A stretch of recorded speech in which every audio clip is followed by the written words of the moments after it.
My mother's hospital room was the brightest place I had ever seen. Sunlight poured over the white sheets. It didn't look like a place where a family was about to end a life. The stroke had been massive. The doctor said her brain function was gone. The only thing keeping her chest rising was a quiet, sleek machine humming in the sunlight. The doctor gave us 24 hours. "You are her 3 children," he said gently. "You need to decide together whether to disconnect the life support." My brother Liam spoke first. He wiped a tear. "She wouldn't want to live like this," he whispered. "We have to let her go. It's the merciful thing to do." My sister Emma started screaming. "No, we can't," she sobbed, clutching the bright white blankets. "I need my mommy. I can't live without her." Liam played the pragmatist, Emma played the devoted daughter, and me, I was just the heartbroken peacemaker caught in the middle. But in this sunlit room, everyone was lying. The lies began unraveling an hour later. I went to the cafeteria for coffee and saw Liam hiding behind a pillar. He wasn't crying. He was hyperventilating.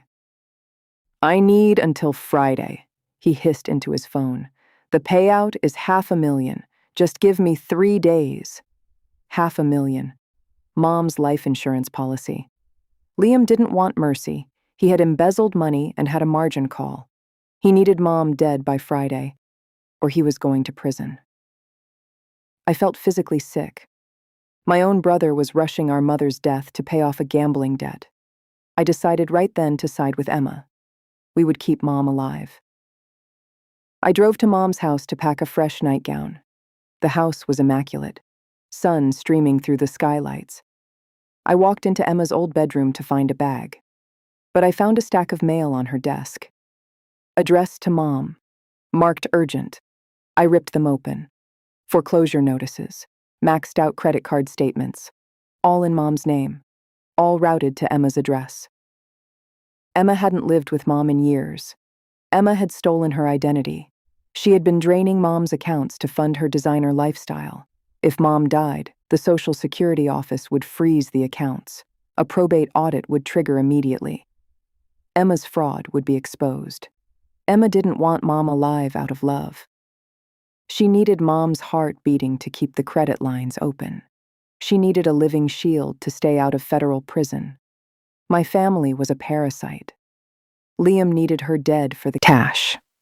Emma needed her alive for the credit. I was the only one who actually saw a human being in that bed. I walked back into the room. They were screaming. The bright, beautiful room felt completely toxic.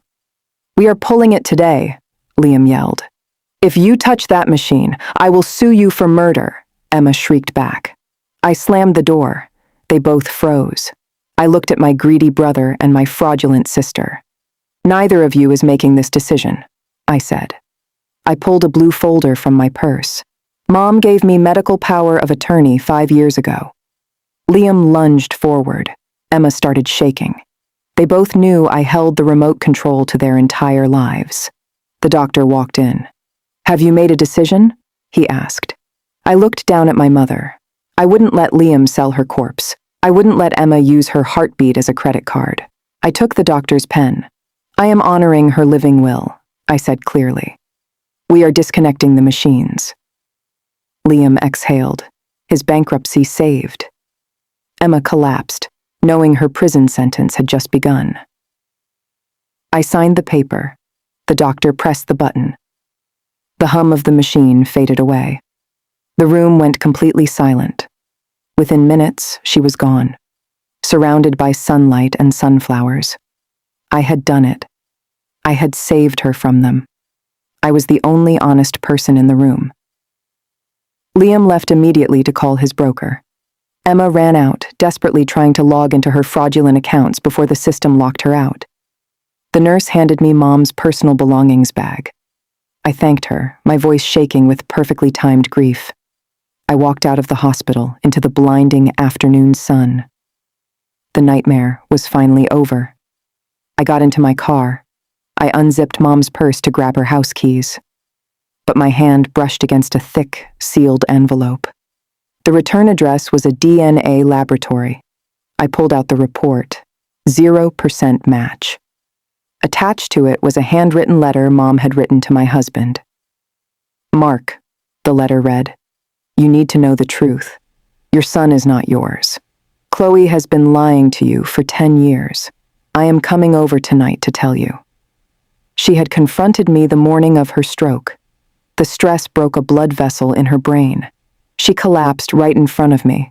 I didn't pull the plug to save her from Liam's greed. I didn't pull the plug to stop Emma's fraud.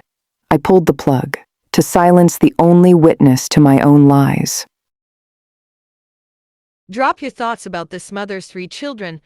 What can you say about each of them? Subscribe for deeper stories. You're the most important part of our stories. Thank you for sticking with us.